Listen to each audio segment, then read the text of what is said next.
Okay, so hi guys. Today is Monday and I decided to bike kay murag kanang wala mo exercise pila naka buwan nila bay and naaday ko karon sa Rockwood Nature Park.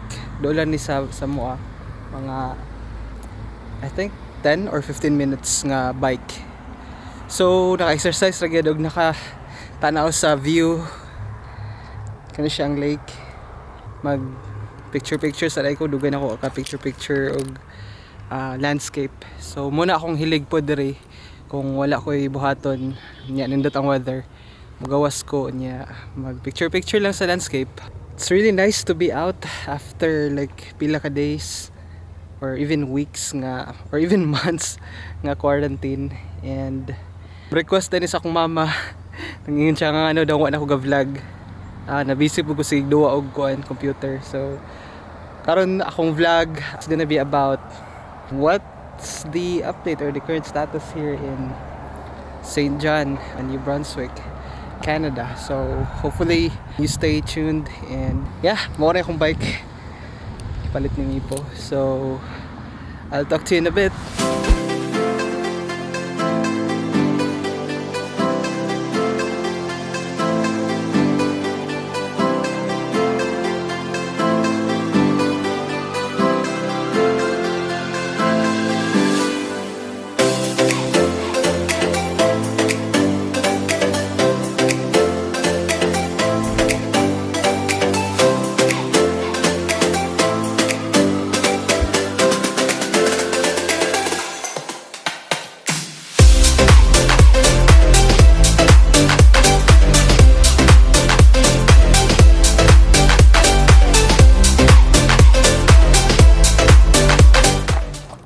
Okay guys, so I've taken a few shots already and I'm planning to wait for the sunset, but it's already 8 p.m.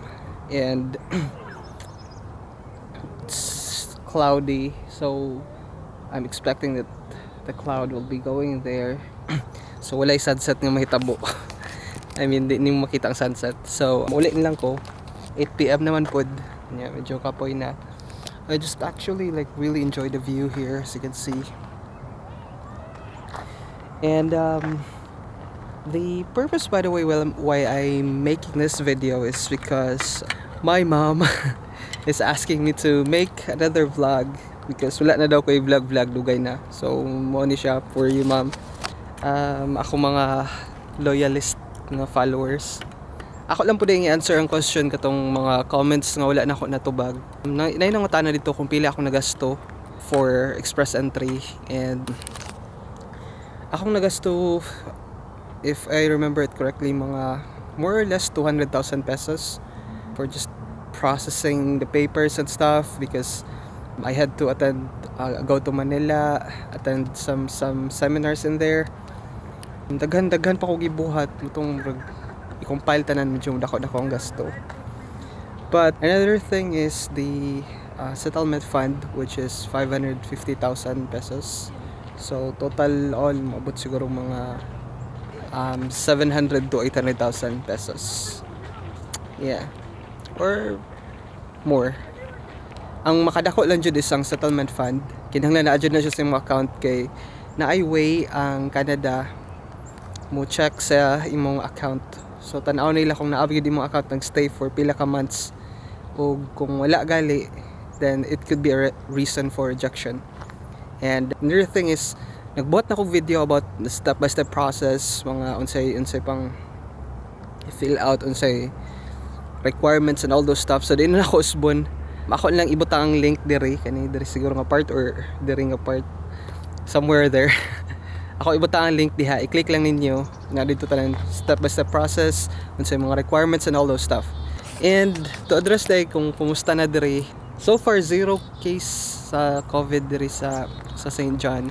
Sa entire New Brunswick, like it's been 2 weeks na wala joy case, wala active cases diri. And by the way, just the other day naday nahitabo nga gikag Quebec yan St. John. I mean gianhi og New Brunswick.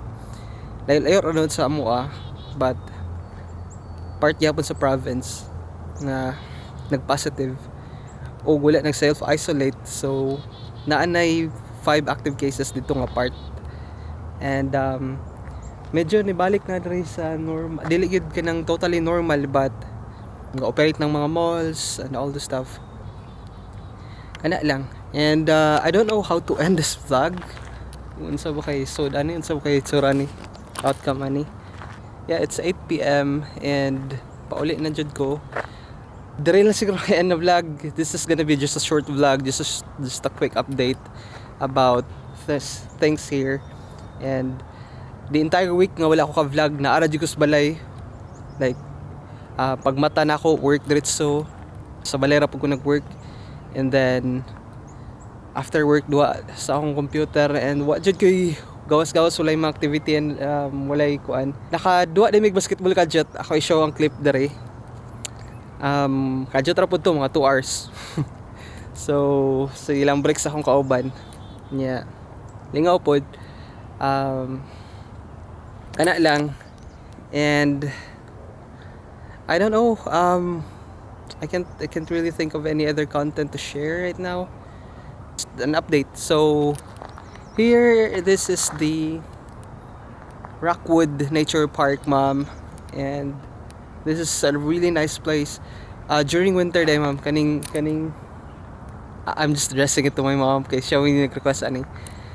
During winter day, ma'am, kaning nga lake kani is mahimo jud ni siyang ice, like totally ice.